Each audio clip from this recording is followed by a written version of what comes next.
नमस्कार। द देसी अड्डा पर आपका स्वागत है। मैं हूं राकेश तिवारी। देखिए, चिराग पासवान ने ये तय कर लिया है कि उन्हें अब राजनीति में किस रास्ते पर जाना है। वे केंद्र में मंत्री हैं, लेकिन बिहार में उनकी राजनीति किस दिशा में जाएगी, इस बारे में वे निर्णय कर चुके हैं।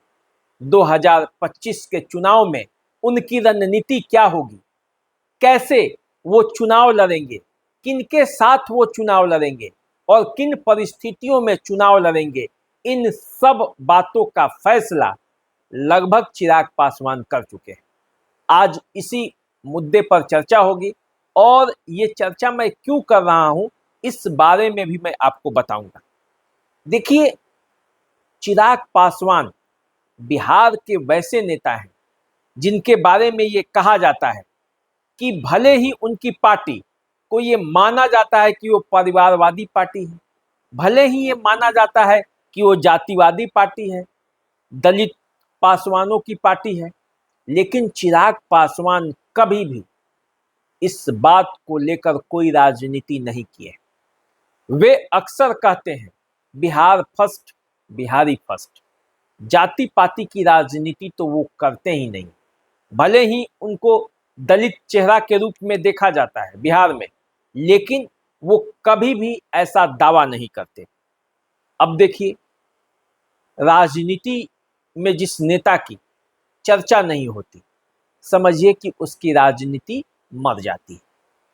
चिराग पासवान की भी चर्चा कुछ लंबे समय से नहीं हो रही थी, इसलिए चिराग पासवान ने एक दो ऐसा कदम उठाया है जिसके बाद चिराग पासवान की चर्चा शुरू हो गई है। फिर से बिहार में उन्हें भावी मुख्यमंत्री के रूप में देखे जाने लगा है, और ये इसलिए हुआ है क्योंकि चिराग पासवान के तरफ से अब उनकी पार्टी ने ये ऐलान कर दिया है कि चिराग पासवान विधानसभा का चुनाव लड़ेंगे, वे विधायक बनेंगे। तो देखिए, इस ऐलान के पीछे चिराग पासवान की ये मंशा थी कि किस तरह से बिहार की पॉलिटिक्स में एक बार फिर से चर्चा में आया जाए। चिराग पासवान के बारे में ये कहा जाता है कि चिराग पासवान अपने पिता की तरह राजनीति के हर नब्ज को जानते हैं, राजनीति के हर मौसम को पहचानते हैं। वो पिता से भी बड़े मौसम वैज्ञानिक हैं और इसलिए कब, कैसे और किस तरह से राजनीति में कब क्या बोलना है, कौन सा कदम उठाना है, वे जानते हैं। इसलिए एक बार सड़क पर आकर भी फिर वो राजनीति के पटरी पर अपने आप को सेट कर लिया है। अब देखिए, पिछले कुछ लंबे समय से चिराग पासवान की कोई चर्चा नहीं हो रही थी। तो एक तो उन्होंने विधानसभा चुनाव लड़ने का ऐलान कर अपने आप को बिहार की राजनीति में फिर से चर्चा में ला दिया है। दूसरा, उन्होंने नीतीश कुमार को पत्र लिखा है और मुजफ्फरपुर में जिस दलित लड़की के बलात्कार हुआ और उसके बाद जिस तरह से पीएमसीएच में उसके इलाज में लापरवाही बरती गई, उस पर सवाल उठाए। चिराग पासवान चूंकि दलित नेता के रूप में उनकी एक पहचान भी है, तो इसलिए दलित बच्ची के साथ जब अन्याय हुआ है और चिराग पासवान बोले नहीं, तो फिर मामला जो है उनकी राजनीति का उलट जाएगा। ऐसे में चिराग पासवान सामने आए हैं और बोले हैं। अब देखिए, वो जान गए हैं चिराग पासवान कि 2025 के बाद बिहार के मुख्यमंत्री की कुर्सी पर नीतीश कुमार नहीं बैठने जा रहे हैं। भले ही चिराग पासवान ये कह रहे हों कि नीतीश कुमार के नेतृत्व में ही चुनाव लड़ा जाएगा और वे ही मुख्यमंत्री होंगे, लेकिन चिराग पासवान भी इस सच से वाकिफ है कि जिस तरह की स्थिति अभी नीतीश कुमार की है, जिस तरह से उनकी मानसिक स्थिति है, उस स्थिति में नीतीश कुमार लंबे समय तक बिहार की राजनीति के मुख्य बागडोर को नहीं संभाल सकते, और इसलिए एक स्पेस तो बनता है, और इस स्पेस को एक बार किसी ने भर दिया तो फिर लंबे समय तक चिराग पासवान को मौका नहीं मिलेगा। इसलिए मैं कहता हूं कि चिराग पासवान ने ये तय कर लिया है कि उन्हें किस रास्ते पर चलना है। क्या वो रास्ता 2020 वाला होगा, जब चिराग पासवान अकेले ही चुनाव लड़ गए थे? बिहार की राजनीति में दो तरह की चर्चा चल रही है चिराग पासवान को लेकर। पहली चर्चा तो ये है कि चिराग पासवान को बीजेपी ने ही सेट किया है और चिराग पासवान कहीं ऐसा ना हो कि बीजेपी में अपने पार्टी को मर्ज कर दे और बिहार के मुख्यमंत्री का चेहरा अंतिम समय में वो बनकर सामने आ जाए। बीजेपी की ये रणनीति है, ऐसा बिहार की राजनीति में चर्चा करने वाले कर रहे हैं। दूसरी चर्चा ये है कि चिराग पासवान प्रशांत किशोर के साथ मिल सकते हैं और प्रशांत किशोर के साथ मिलकर बिहार की राजनीति में वो कुछ बड़ा कर सकते हैं। क्योंकि देखिए, बिहार में तो एक तरह से देखा जाए तो जनता के पास विकल्प का अभाव है।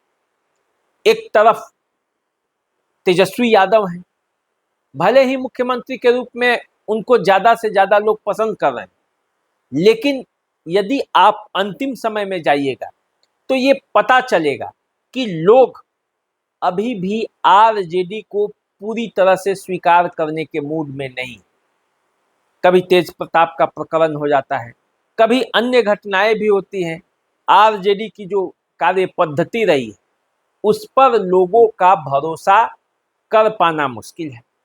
दूसरी तरफ जो नीतीश कुमार की स्थिति है, अब नीतीश कुमार जिस तरह से सार्वजनिक कार्यक्रमों में जिस तरह से उनका कार्यकलाप है, जिस तरह की वो बातें करते हैं, उससे लगता है कि नीतीश कुमार मानसिक रूप से स्वस्थ नहीं और इसीलिए लोगों का विश्वास धीरे धीरे उन पर से कम होते जा रहा है कि उम्र के जिस दहलीज पर नीतीश कुमार खड़े हैं उससे वो कोई आगे बढ़कर अब विकास के कार्यों में उस तरह से नीतीश कुमार सत्ता का बागडोर नहीं संभाल सकते।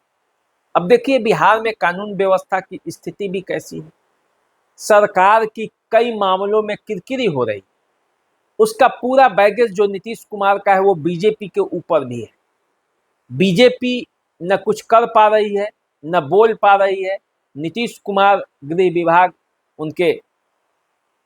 उनके पास है और गृह विभाग की जो स्थिति है, कानून व्यवस्था की जिस तरह से स्थिति पूरे बिहार में चरमरा गई, उसको देखकर ऐसा कहा जा रहा है कि बिहार कहीं फिर से उसी पुराने दौर में तो नहीं लौट रहा। रोज हत्याएं हो रही है किसी न किसी जिले में। साक्षात कोई आंकड़ा है, सारण जिले में आप देखेंगे तो छपरा में लगातार 15 दिनों में कई हत्याएं हो गई। उसी तरह अन्य जिले की भी हाल वही है। मुजफ्फरपुर में लड़की के साथ बलात्कार हुआ।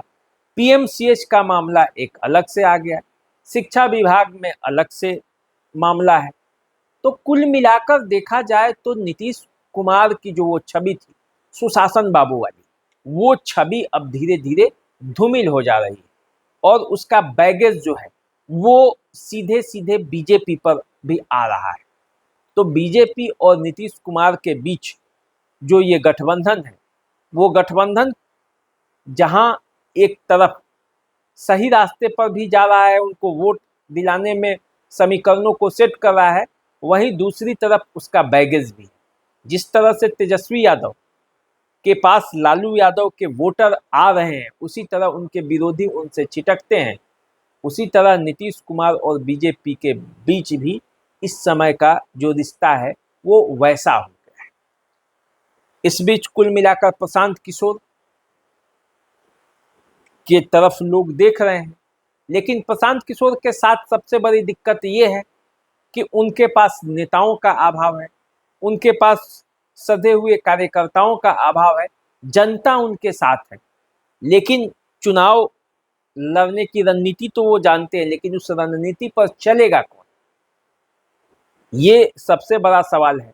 दूसरा सवाल ये है कि बिहार की जनता ने अभी उनको परखा नहीं है, तो इसलिए उनको लगता है कि एनडीए और महागठबंधन में जब मुकाबला होगा तो अंततः लोग दो ध्रुवों में जुट जाएंगे।